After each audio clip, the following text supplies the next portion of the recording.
సట్లుజ్ cinema 2 రోజులు ఓటీటీలో కనిపించి సడన్గా మాయమైంది. రిలీజ్ అయిన 48 గంటల్లోనే ఈ సినిమాని తీసేసారు. అసలు ఈ సినిమాలో ఏముంది, ఎందుకు తీసేసారు? ప్రభుత్వం ఏమైనా ఈ సినిమా తీసేయాలని ఆదేశించిందా, లేదంటే ఇంకేదైనా కారణం ఉందా? ఇప్పుడు దేశవ్యాప్తంగా సట్లుజ్ సినిమా భారీ వివాదానికి దారితీసింది. అసలు ఏంటి వివాదం, అసలు ఎందుకు ఆపేయాల్సి వచ్చింది? Popular singer and actor Diljit Dosanjh main రోల్లో ఈ సినిమా వచ్చింది. ఇది మానవ హక్కుల కార్యకర్త జశ్వంత్ సింగ్ కల్రా జీవితాన్ని ఆధారంగా చేసుకొని ఈ సినిమా తీశారు. పంజాబ్లో 1980s అండ్ 90sలో జరిగిన వేర్పాటువాద ఉద్యమం టైంలో బలవంతపు అదృశ్యాలు, ఎన్కౌంటర్ హత్యలపై కల్రా దర్యాప్తు చేశారు. ఆ తర్వాత ఆయనే అదృశ్యమైనట్లు ఆరోపణలు కూడా వచ్చినాయి. ఆయనను కిడ్నాప్ చేసి హత్య చేసినట్లు తెలిసింది.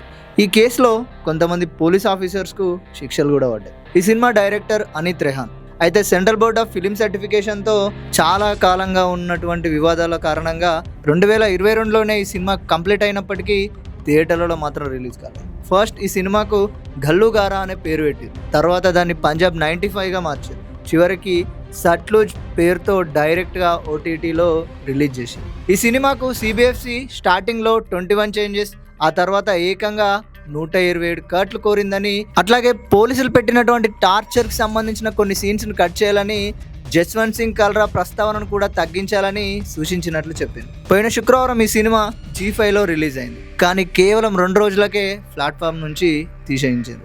అయితే G5 మాత్రం ప్రస్తుత పరిణామాల దృష్ట్యా ఆదేశాలు వచ్చే వరకు ఇండియాలో ఈ సినిమా అందుబాటులో ఉండదని ప్రకటించింది. అసలు ఎవరి ఆదేశాలు కావాలి, ఎందుకు కావాలి అనే విషయాలను మాత్రం G5 వెల్లడించలేదు. అయితే ఒక ప్రొడ్యూసర్ స్పోక్స్ పర్సన్ ప్రభుత్వ ఆదేశాల వల్లనే ఈ సినిమా తీసేశామని మీడియాకు చెప్పాడు. అయితే దీనిపై సెంట్రల్ గవర్నమెంట్ మాత్రం ఇప్పటి వరకు అధికారికంగా స్పందించలేదు. ఈ సినిమాను తీయించేస్తారని ముందే ఊహించానని, కానీ ఆదివారం సాయంత్రమే తీసేయించేస్తారని అనుకోలేదని ఆయన చెప్పాడు. అయితే సినిమా విడుదలపై చాలా ప్రాబ్లమ్స్ ఉండడంతో పెద్దగా ప్రచారం చేయలేదని, ఒకవేళ మేము భారీగా ప్రమోషన్స్ చేసి ఉంటే ఈ సినిమా అసలు రిలీజ్ అయ్యేదే కాదన్నాడు ఆ పర్సన్. ఇంకోవైపు ఈ సినిమా విడుదలైన కొద్దిసేపటికే క్రిటిక్స్ నుండి చాలా ప్రశంసలు అందాయి.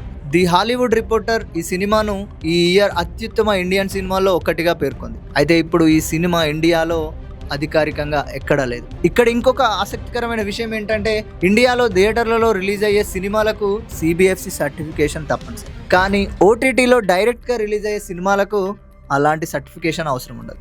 అయినా కూడా భారత చట్టాల ప్రకారం గవర్నమెంట్ అవసరమైతే ఓటీటీ ప్లాట్ఫామ్లకు టేక్ డౌన్ ఆదేశాలు ఇవ్వగలదు. అదే ఈ వివాదంలో కూడా జరిగిందా అనే ప్రశ్న ఇప్పుడు చర్చనీయాంశంగా మారింది. అయితే ఈ సినిమాకి సంబంధించి పంజాబ్, హర్యానా కోర్టులో ఒక పిల్ అయితే వేసిర్రు.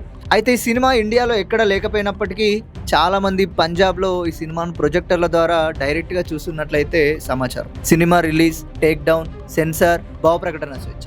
సట్లుజ్ వివాదం కేవలం ఒక సినిమా కథగా మిగలకుండా ఇండియాలో కళాత్మక స్వేచ్ఛ, చరిత్రను తెరపై చూపించే హక్కు, ప్రభుత్వ అధికారులపై మరోసారి పెద్ద చర్చకు తెరతీసింది. అయితే ఈ వివాదంపై మీ అభిప్రాయాలు ఏంటి? మీరేమనుకుంటున్నారు? కామెంట్ చేయండి.